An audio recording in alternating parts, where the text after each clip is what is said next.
tubig. Eh? Nasa takip niyan. Baka tinangay po ng pusa. Saan mo nilagay? Nakalimutan ko po eh. Nakawa, oh. Hindi naman masyado, mama.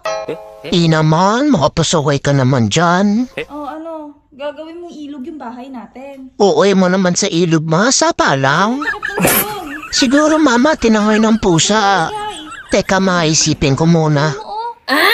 Oh, Oh, naglalawa yung bahay natin, oh. Naglalawa, oo. summer kasi ngayon, ma. Hindi nga ako nakagawa swimming pool eh. Naglalawa, diba? Oh, naglalawa. Saya nga eh. Tignan mo, Diba? ang daming tubig. Oo, naglalawa, diba? Ma, di ba araw ng ligo ko ngayon? Eh di, naunahan na kita. Habang nasa labas ka, naliligo na ako. Yun nga lang, mineral water. Eh, susal ako eh. Kailangan mineral water rin pampaligo ko. Baka talaga.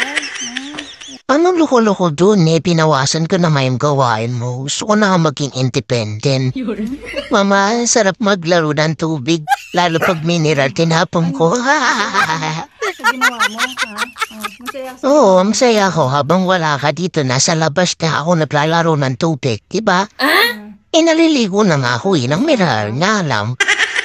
Eh, kasi matagal ko eh, nainitan na ako eh. Summer kaya ngayon, kaya gusto ko nang maligo mag-isa.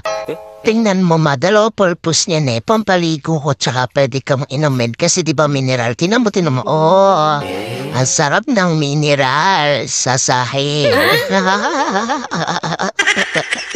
Inis na naman ang mama ko, galit na galit. Gustong manafit ang ina ko. Sorry na ma.